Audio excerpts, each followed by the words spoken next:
moving on further now, I'm sure you have brought us a very nice bottle.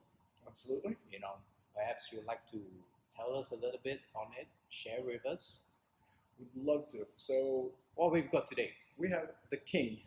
This is the PengWine King. And the King is a very special blend for us. Mhm. It is the only estate-produced Carmenere Malbec blend 50-50 in the world. So I don't know of another estate in the world that has Carmenere and Malbec planted in the same place. And this was a wine that came about a bit of an accident. We do all of our blending out in the middle of the vineyard. So we take barrel samples and tank samples and we take them out into the middle of the vineyard and then we line everything up and we invite our friends and we sample everything and then we start to design our blends. So me being a chef, I look at how to design the wine that's going to age well but still go very well with food. And the King came about because we were cleaning things up and I had some Carmenere and I had some Malbec and I poured it into my glass and I swirled it around. And just before throwing it off into the vineyard, stopped and smelled it. Hey, wait a minute. I've never smelled this type of harmony before. This is really unique. And so then we stopped everybody and we went back and everybody gave this a try and we decided that we would produce 1 barrel with Carmenere, 1 barrel with Malbec, blend that, bottle it, and just see what happens. Give it a couple years and then see what we thought of it.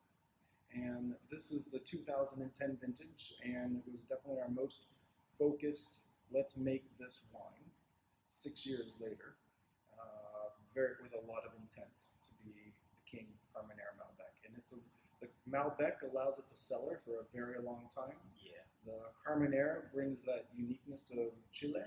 It's a true example, I think, of a great South American wine. 8 years old now. I think that it can cellar for another 10 years and still evolve and keep getting more and more, showing the characteristics of the Malbec. What is your first vintage for the King? 2004. 2004 was the first vintage. That was years back. I mean, today it would be a 14-year-old wine. Absolutely. And so I just had the bottle of 2005.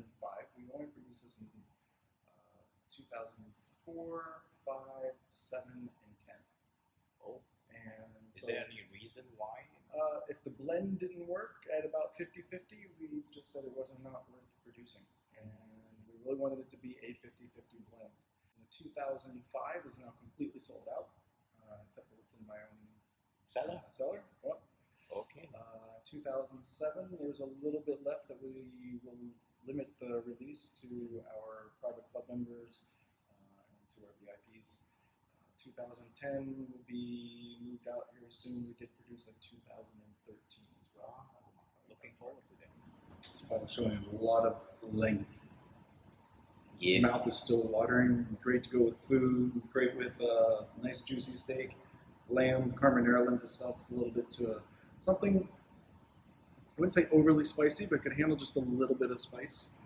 Somebody asked me, what wine, which PengWine, if you were stuck on a deserted island and you only had one wine to drink, which one would you choose? So your answer is King. My answer is King. Of course, his first question was why? Mm-hmm.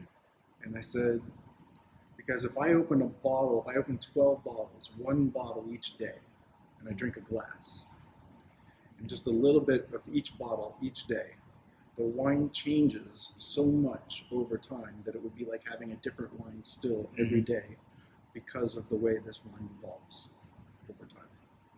So I like the eucalyptus smells, the whiff of mint. Yeah. Very silky. And we've only had this breathing for 20 minutes? Yep. On a big decanter. Yeah. I wanted to do a video of all the things I could do in 24 hours while it gets to a full decanting. That's what I think it takes, is about 24 hours. On this? Yeah. So who waits 24 hours? That would be controlling. Right? Yeah. There's not a lot of wines that would be able to stay open for 24 hours. But again, it comes back to the Malbec. I believe that the Malbec is what gives it the longevity behind and backbone to the wine. Yeah, the Carmenere adds the softness into it. Carmenere keeps it light, keeps it fresher, but the Malbec is where it really just gives it that longevity and backbone. I like it. So again, it's 2 grape varieties, you don't see together. You don't Yeah, traditionally hardly. see. Yeah. Um, I mean, not in Australia. Yeah. Absolutely not. No, they do a lot of blending over there. Yeah. So it's unique in that way. It's unique in the sense that we don't produce a lot of this. I think we did around 350 cases over 2010. Mhm.